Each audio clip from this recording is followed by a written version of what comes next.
Ladies and gentlemen, good day and welcome to Cantabil Retail India Limited Q2 and H1 FY'26 conference call. As a reminder, all participant lines will be in the listen mode and there will be an opportunity for you to ask questions after the presentation concludes. Before we begin, a brief disclaimer: the presentation which Cantabil Retail India Limited has uploaded on the stock exchange and their website, including the discussion during this call, contains or may contain certain forward-looking statements concerning Cantabil Retail India Limited business prospects and profitability, which are subject to several risks and uncertainties, and the actual result could materially differ from those in which forward-looking statements. Should you need assistance during the conference call, please signal an operator by pressing star then 0 on your touchtone phone. I now hand the call over to Mr. Vijay Bansal for opening remarks. Over to you, sir. Good evening, everyone. On behalf of Cantabil Retail India Limited, I extend a warm welcome to all participants joining us for the Q2 and H1 FY'26 earnings conference call. Joining me today are Mr. Deepak Bansal, Full-Time Director, Mr. Basant Goyal, Full-Time Director, Mr. Surendra Nigam, Chief Financial Officer, Ms. Poonam Chahal, Company Secretary, and our Investor Relations Advisor from Merchant Capital. We trust you have had the opportunity to review our Q2 and H1 FY'26 results. The earnings presentation and financial statements are available on the stock exchange and the company website. Cantabil Retail India Limited commenced FY'26 on a strong note, building on the momentum of landmark FY'25. The company delivered healthy growth in revenue and profitability, supported by strong same-store sales growth, disciplined execution, and growing brand dominance across markets. This strong performance during H1 FY'26 highlights the consistent execution of our strategic roadmap and reinforces our commitment to driving profitable, sustainable growth. The volume expansion demonstrates increasing consumer confidence. Increasingly, we are observing early signs of demand recovery in recent months, driven by government initiatives on GST, rationalization, and favorable monsoon conditions across most parts of the country. These factors, alongside upcoming wedding and winter season, are poised to strengthen both rural and urban consumption and further boost overall consumer sentiment. I now hand over the call to Mr. Surendra Nigam for giving updates on the financial performance of the quarter. Thank you.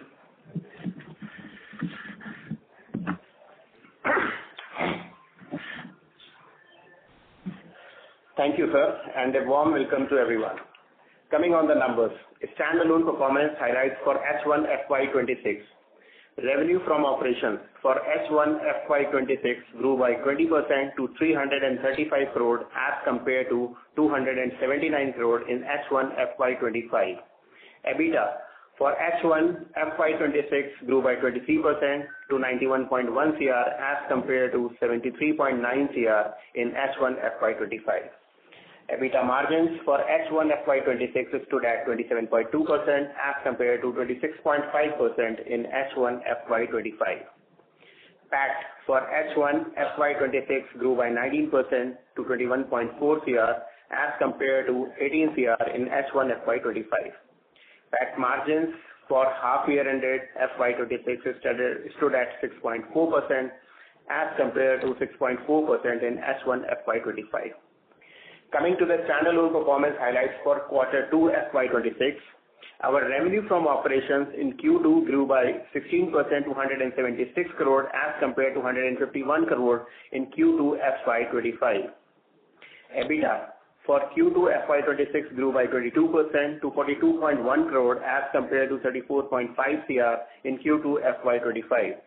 EBITDA margins for Q2 stood at 23.9% as compared to 22.8% in Q2 FY'25. PAT margins for Q2 FY'26 grew by 3% to 6.8 crore as compared to 6.6 crore in Q2 FY'25. Our PAT margins for quarter ended FY'26 Q2 stood at 3.8% as compared to 4.3% in Q2 FY'25. We will now begin the Q&A session and for open forum. Thank you. Thank you very much. We will now begin the question and answer session. Anyone who wishes to ask a question may press star and 1 on their touchtone telephone. If you wish to remove yourself from the question queue, you may press star and 2. Participants are requested to use handsets while asking a question. Ladies and gentlemen, we will wait for a moment while the question queue assembles. The first question is from the line of Arnav Sakuja from Ambit Capital. Please go ahead. Hi. Thanks for taking my question. So if you have average store size, it is around 1,350 square feet. And if we look at the stores that have been opened in the last year, correct me if I'm wrong, the size has been around 1,960 square feet. So is this a deliberate strategy that we're following to open larger stores? So your voice is not clear. What I understood the question is, my current size is opening is 1,350 square feet as compared to 2 years back. It's a shorter format, right? That's the question. And what's the strategy behind it? No, my question is more along the lines of in the last 1 year, the stores that we have opened, the average square feet is larger than that of the average square feet of our entire store network. So I just wanted to know, is there a deliberate strategy to open larger stores? Okay. Yeah, it's a deliberate strategy to open a larger store. Our earlier company average size was around 1,300 square feet. And now we are moving to the 1,600 square feet for the new stores which are coming. So we are doing the bigger stores because in the bigger stores, the EBITDA margins are better. We are getting better sales and we are getting a better display for our merchandise, and customer experience is also getting enhanced in the bigger stores.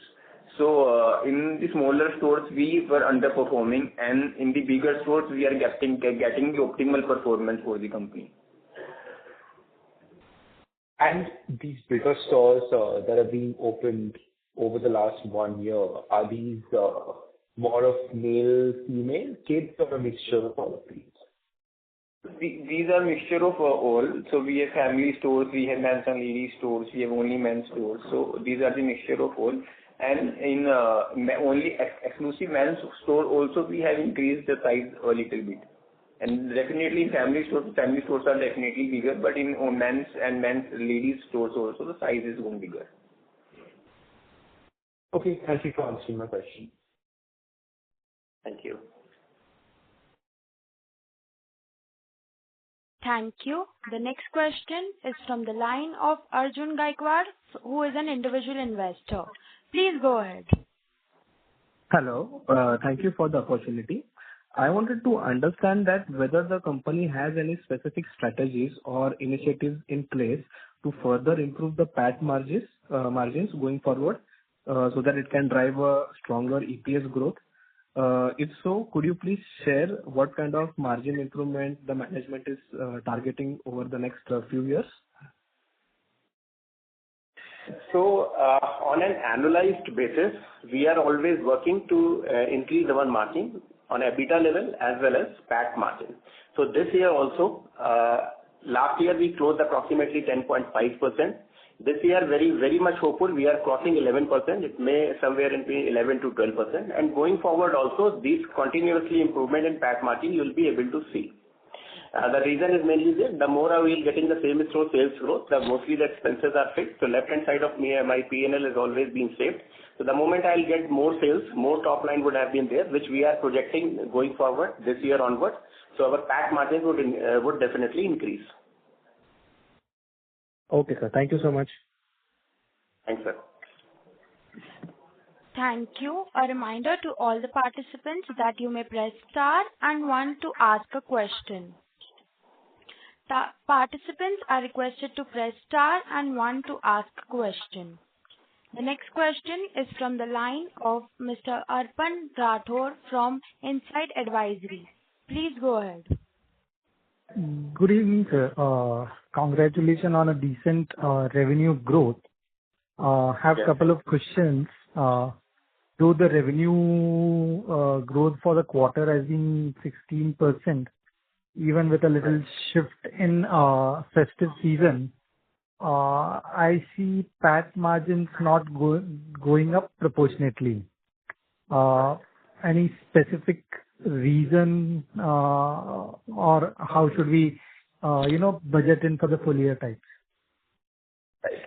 So there are two main reasons for comparison. Number one, this quarter we have opened approximately 29 stores, right? So the moment we open that store, it will take some time to get all full revenue. However, overall store is at even in the 3 months or 1 month, they are on a break-even level. So there is proportionately on a percentage basis that is being reducing. Number two, my Ind AS adjustment, that is Ind AS 116 adjustment, is increasing. In last quarter YOY, my Ind AS impact for the quarter was 1.2 CR, and this quarter it is 2.1 CR. Because we have opened more stores, the larger stores would have been there, so obviously rental cost is increasing. The moment I'll have a more rental cost, my Ind AS expenses, Ind AS 116, will be increasing. So these are the two main reasons. Pre-Ind AS numbers, if you have seen in our presentation as well, on a H1 basis, apart against 20 CR tax H1 last year, this year we have grown up to 20% to 25 CR. Okay. Taking this question further, and with all the new store addition plans which you have, how much revenue number we should budget in for the current fiscal year and FY'27? So, last year we closed at a 721 CR, and we are very much on track for the 20% growth.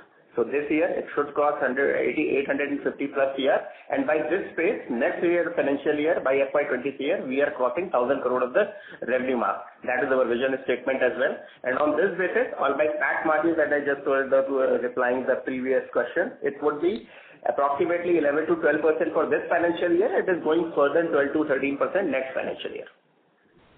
Okay, so 850 means 515 or 20 odd crores in the balance 2 quarters. Isn't it too high ask, or we are confident there? No, that's the confidence, because we have everything on our track as well. My H1 is approximately 38-39% of my overall revenue. Because the winter come, festival seasons come, my ticket size is significantly increasing. So these are the absolute number on track. 850 plus is on track. Okay.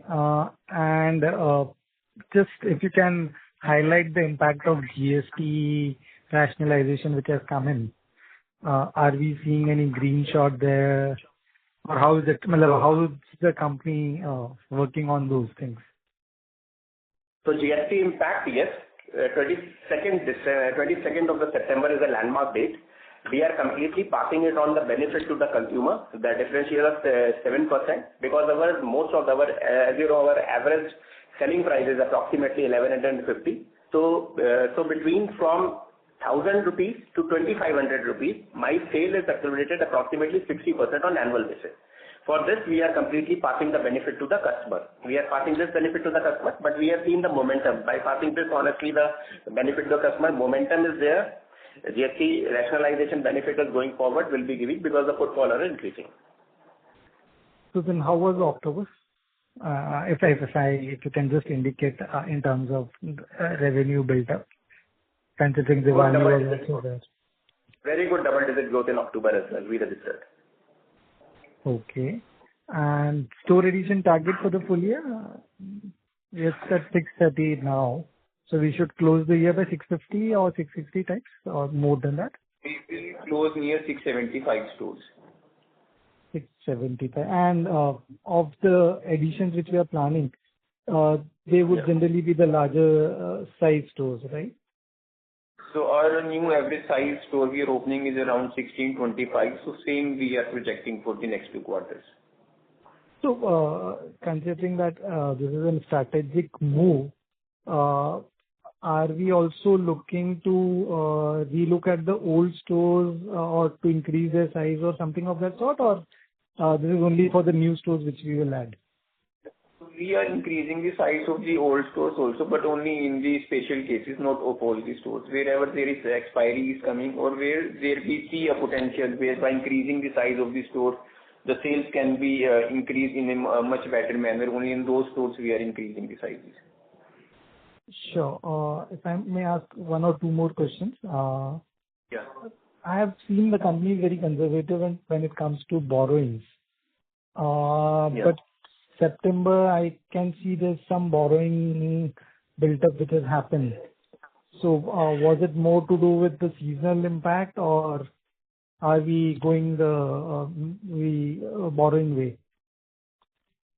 So, we are a zero debt company for last 4-5 years. September, if you have seen, there is another investment is also there. So 22 CR is the net borrowing. So that is not the borrowing. We are utilizing some working capital limits for the September season pile up of the inventory for the winter. So in the month of September, hardly some utilization of the working capital is there. Overall, it's a debt free going forward also.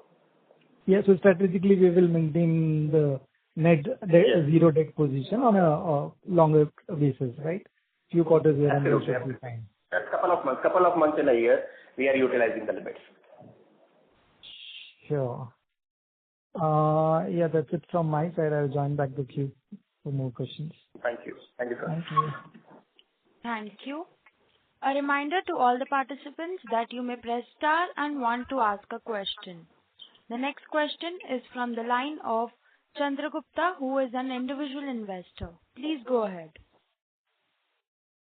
Hello, am I audible? Yes, sir. Yeah, okay. Sir, I just have one question. See, when you are looking for a location to open a new store, what are the things you look for in that location? And also, what are the things you avoid? Do you have some such checklist or whatever you may call it? How do you identify a location that is nice? So first, there are 2 financial criteria that we should be able to get minimum 1 CR of a sale in a year. And second is it should be a profit-making store and not a loss-making store. Second criteria for hunting these kind of locations where we get these type of numbers is that location should be in the heart of the market. It should have a good parking facility. Approach should be good. It should not be a narrow road. The market should have a future where other brands can also hunt for location and open their stores when they plan to come in that particular city. It should have a good frontage. We generally go for a frontage bigger than 15 feet. The landlord should provide a good space for the signage. And these locations are generally in the tier 1, 2 or in the district headquarters. We are not going in the tehsil level towns, sub-tehsil towns. So these are the no-go areas. The old concept of retail where there is a huge rush of the people but there is no parking space available. So these kind of places we are avoiding. Okay, but malls you are avoiding, is it? Or you are opening in malls also? Malls, our presence is less. We have around 10% of the stores in the malls. So we are majorly high street based brand. Okay. And if there are many similar stores, competing stores around, then is that a plus point or a minus point? How do you look at it? So presence of other retail brands, we consider it as a positive point. We don't consider it as a negative point. Okay, that's all from my side. Thanks, sir. Thanks a lot. Thank you, sir. Thank you. A reminder to all the participants that you may press star and 1 to ask a question. The next question is from the line of Arpan Rathod from Insight Advisory. Please go ahead. Thank you for taking my questions back. Just have few operational details which I wanted. One is how much was the contribution or in terms of revenue from our online sales? So, overall contribution from the online sale, there is actually a change in the billing method for the two major clients. So I'm handing over the call to Mr. Basant Goel, who is heading a whole-time director heading our e-commerce. Sure. Yeah, basically, so there's a change in the e-commerce space in terms of the billing that the e-commerce platforms does. So earlier they used to give, the revenue used to be booked with the sale value including the freight cost. But now the major e-commerce companies, they have separated the freight cost into a separate company. So that is not booked in the revenue right now. So that is why in terms of revenue, the e-commerce sales in terms of quantity, the e-commerce sales have grown by 20% in the first half. But in terms of value, if you see that the growth can only be seen at 8%. So that would be one time, 1 year impact. Otherwise, next year onwards, it should be comparable, right? Yes. Next year you will see the growth will be more comparable to this year because the structure would remain the same. Okay. Secondly, in terms of the capacity, I see a capacity of 2 lakh square feet, which can produce 1.8 million garments as per your presentation. Now that expansion track has been there and we are, budgeted for another 50-60 stores expansion this year and next year onwards. Do we see any capacity expansion happening, or we will rely more on the job workers? So yes, total sale, as you said, our overall production requirement, 60% is fulfilled by own manufacturing through our factory, Badugar factory, which has a capacity of 18 lakh piece, as well as job workers. Job workers like own production. So 60% we are feeding from our production and 40% is FOB. So, however, there is no plan to further extend in our own factory, and job work is going to increase. So additional capacity would come from the job work mainly and FOB. But broadly, the ratio would be 60-40. 60-40. But this will come down, right? Because now that we are planning to reach 1,000 crores of turnover in FY'27, that's your vision statement. But the capacity will remain the same, right? Production capacity. Let me clarify one more time. Sure. I have my production capacity. So there are two ways of production: own production as well as knit what we are procuring from Ludhiana. Own production is 60%. That has two parts. One is my factory, which has been able to, a specialized suit plant, which has been able to produce 18 lakhs of the garment, and balance through job workers. Job workers like our job workers, we are getting the stretching charges, rest controls is ours. So yes, no more factory is in the planning immediately.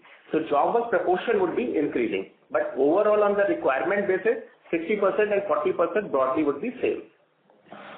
So those job workers are dedicated job workers on our roll, or how is it? Dedicated job workers, right? Big dedicated units, yeah. Sure. And if you can just share the number of designers you may have, because ultimately everything is how good you design, right? In fast fashion world, the designing capabilities are something which is of paramount importance. So, is there a number which you can share? So we have 5 designers. So they are handling different categories. Like men's, ladies, kids are 3 categories, and men's also there are the subcategories. So these 5 designers are taking care of the designing section. Sure. That's it from my side. Thank you. A reminder to all the participants that you may press star and 1 to ask a question. The next question is from the line of Aditya Iyer from Mode Foods. Please go ahead. Hello, sir.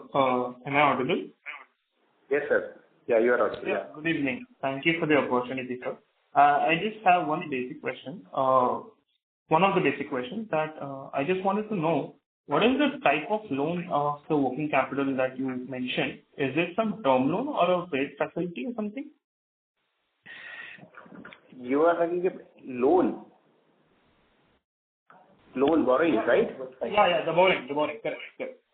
So we have a zero borrowing company for last 4-5 years till that from the court. So we have a zero debt company. Long-term borrowing has never been in the company, even before 2022. We are only having a working capital limits with the bank, which we are hardly utilizing in couple of months.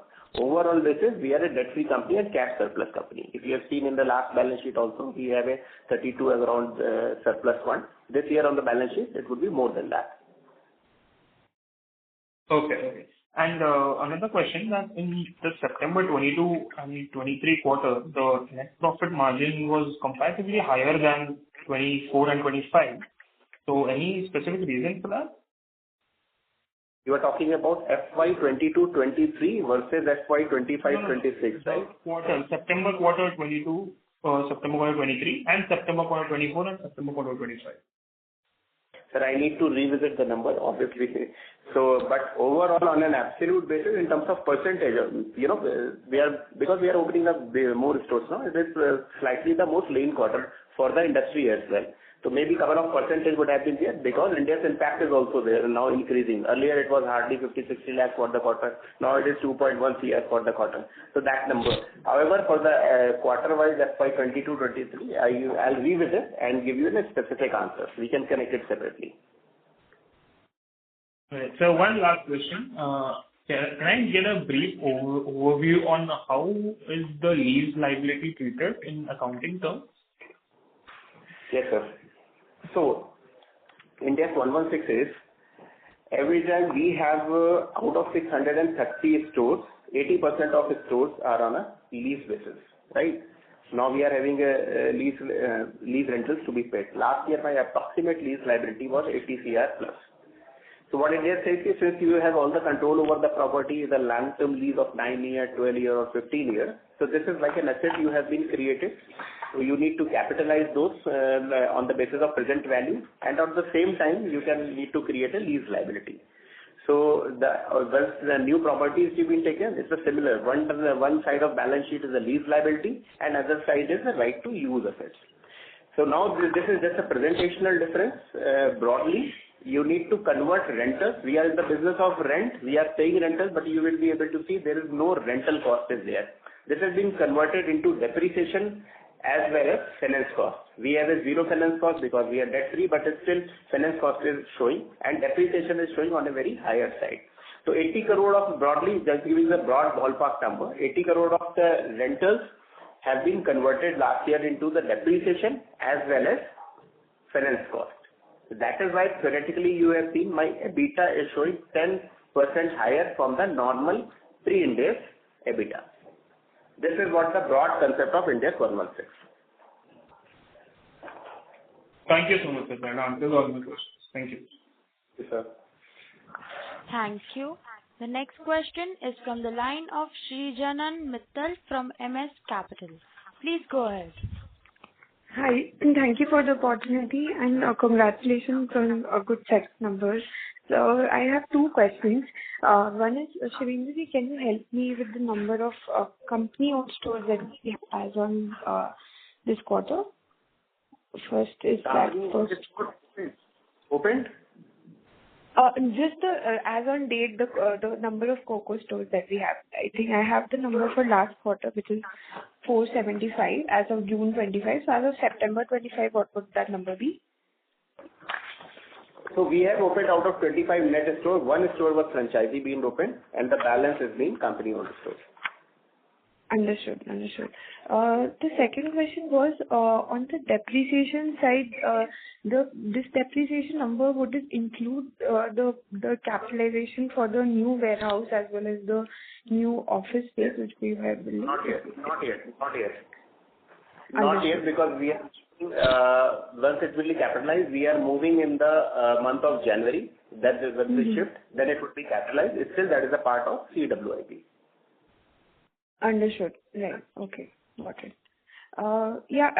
Just one more question, if I can squeeze in. So, if on a new category that we had started earlier was footwear, right? How has the trajectory been on the footwear side? How has that progressed?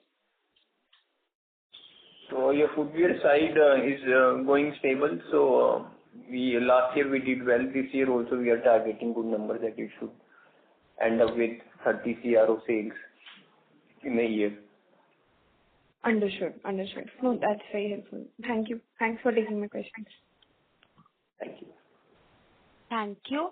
The next question is from the line of Arjun Gaikwad, who is an individual investor. Please go ahead. Hello. I wanted to ask, given the Cantabil's extensive product portfolio across apparel, accessories, and footwear, does the management have any plans to open larger format stores similar to in scale of some of the leading value retail brands to create a one-stop shopping destination where a customer can access the entire range under one roof? Yes, we are opening bigger stores, like we are opening stores to the size of 3,000 square feet also, and they have all the formats, men's, ladies, kids and footwear. So, but we are choosy about opening it because the bigger stores carry bigger risk also. So the places where we are very sure about the sales, we are opening at that places only, the bigger stores. Extending this answer from Deepak ji, there is a difference. Let me clarify it. The value store is having different. We are not value in the category of value store. We are positioning ourselves as a mid-premium segment where ASP is approximately 1,050. We are operating 500. So the portfolio and the audience is different. Yes, the audience is different. I was just saying that we have many products. So if I go to one store, then men's formal wear, then casual wear, women's formal, casual, everything under one store. So it's that type of I was asking. Yeah. Absolutely. Thank you, sir. Thank you, sir. Thank you. The next question is from the line of Chandragupta, who is an individual investor.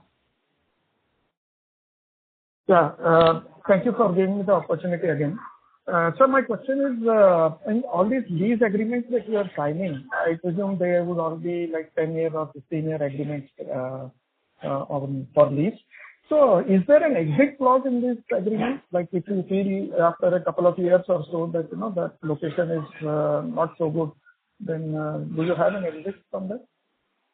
So yes, in most of the agreements there is an exit option. Company can terminate the agreement any time after giving 3 months notice. So in few agreements there is a 1-year locking that company can't terminate within first year of the start of the store. So but most of the agreements after 1 year there is 3 months notice we can terminate. Okay. Thanks a lot. That's all from my side. Yeah.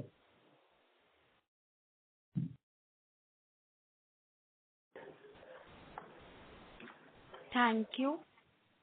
A reminder to all the participants that you may press star and 1 to ask a question.